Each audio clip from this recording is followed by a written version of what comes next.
guys, welcome back to my channel. Today we're going to do an in-depth guide on Haki to help your investment strategy, and then towards the end of the video I'll give you my price prediction. Just before we start this video, make sure to subscribe button so we're doing a big giveaway of 500 subscribers, so make sure that button now to secure your place.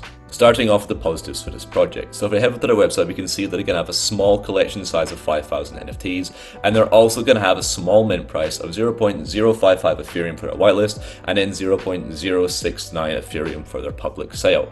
Now we often see these kind of smaller collection sizes and smaller mint prices doing much better in this current NFT market. One example of this is actually Akuma Origins, which is a similar sort of anime style project. Now what we saw was that initially when it released, it was doing okay, but not too well. But then it managed to reach all the way up to a 1.5, 1.6 Ethereum floor. Now the reason I make this comparison is because Akuma Origins also had a small supply of 5.5k and had exactly the same mint price of 0.055 Ethereum. So what I think has happened is that Haki have seen the success of Akuma Origins, and then to help their community, to help them do better and help the long term of the project, they have also made a small collection size and then also made a small mint price. So I really like this by the team. It also shows good intent by them. Now if we go over to their Twitter, we can take a look at some of the art behind this project. Now although I'm not the biggest fan of the art, one thing that it is it's very on trend. As I mentioned with Akuma Origins, we are seeing this kind of current anime meta, which was first started by Azuki, doing very well at the moment. So this is another reason why I'm bullish on this project. Also, we can see here they have a very large Twitter following of 161,000 followers. Now, although in my opinion some of this is slightly inorganic, as they often do quite a few giveaways on their Twitter, it's still a good sign that they have a large amount of Twitter followers. And in terms of the last things that I find positive for this project are that the founders are doxed here. We can see them both. Now, although this doesn't mean much because they don't actually have a track proven record in the Web3 space, what it does show is that they're really trying to build something here. They wouldn't dox themselves and reveal who they are unless they're actually trying to make a good name for themselves within the space, and hopefully it only spells good things to this project. The main negative for this project comes within its roadmap, and I'm just going to try and summarize it for you, but what my main criticism of it is that it's very generic and there's nothing really truly unique about it, and there's a lot for the team to handle here. So just quickly going through it here, they promise an airdrop. However, this is only going to be to 10 people who hold Haki, so it isn't really too important. They then mention some kind of streetwear merchandise sort of idea, but the problem with this is the fact that people only really want merchandise or projects which are doing very well and have a floor price and they really want to try and represent. So having this in the initial release isn't too important in my opinion, and often this creates extra costs for people holding the NFT if they actually want to try and buy the merchandise. Next, they mention 3D collectibles, and these are going to be actual physical items that you can try and have. But again, in terms of timeline for this, I don't know when this is going to come out, and it says it's going to be in kind of small quantities when they do.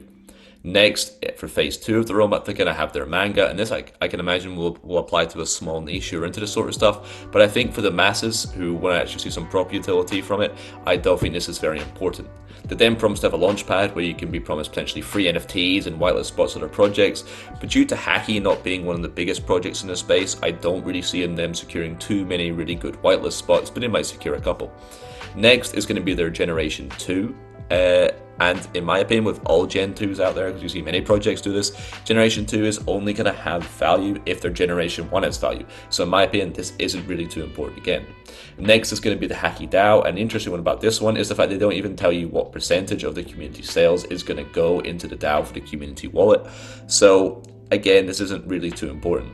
In terms of the world of the metaverse, basically it's the same as every other project. They expand, as the metaverse continues to build, they want to try and expand their brand in there. And then first, and the thing I do quite like is the fact that they've got a staking token here, which can then be traded for Ethereum or used to purchase items on their store. And we often do see a couple of projects pump when this kind of staking mechanic is revealed. But then kind of my main criticism of this overall roadmap, because they do actually promise quite a lot, but if you scroll down, we can see they're actually only going to be a 5-person team. And they have taken on some quite big things here, such as producing merchandise, physical collectibles, animes, Generation 2s, expanding into the metaverse, and also creating a token and everything like this. They've taken on a lot for a small team. And what I think is going to happen is that they're going to overextend themselves in producing a lot of things, and this is going to mean that everything's going to take a lot of time to actually produce, and some of the quality may suffer. So in terms of the overall roadmap, it is very generic. and there isn't really any unique utility to it, so I'm not really too impressed. So now time for my price prediction for this project. One thing I think is really important mentioning is that currently we are seeing this anime meta trend within the NFT space. However, in the NFT space, these trends come and go so fast. So even though we might see a slightly inflated floor price initially, I think over time this floor price will almost certainly correct itself.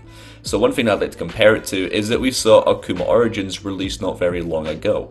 And what we've seen is that yes, it did pump up to pre-reveal, but then straight after that we've seen the floor price go down by quite a bit, and currently we're sitting at around about a 0.7, 0.6 floor price. So these floors do come down very quickly from their peak. So what I'd suggest doing if you are on the whitelist for Haki, or you do manage to mint for the public sale, what I'd suggest doing is selling on this current hype and do not hold this for the long term. Often selling pre-reveal is your best shot to maximize your profits. So now time for my actual price prediction for this video. I think it's going to be slightly tough due to the fact that we're in quite a transitioning market. We're almost moving from this bear to this kind of bull market. But what I see happening is, due to the small supply but yet quite a generic roadmap, we're going to sit around that 0.4 to 0.6 Ethereum sort of range. But again, I'd like to emphasize, over the long term, I do not see this project doing very well, as for reasons stated in this video. But that's going to be the video for today, guys. Hope you enjoyed. If you do, hit that subscribe button. It's in a big way of subscribers. Make sure that button now secure your place. And also, you're going to find my Twitter in the description below. Peace.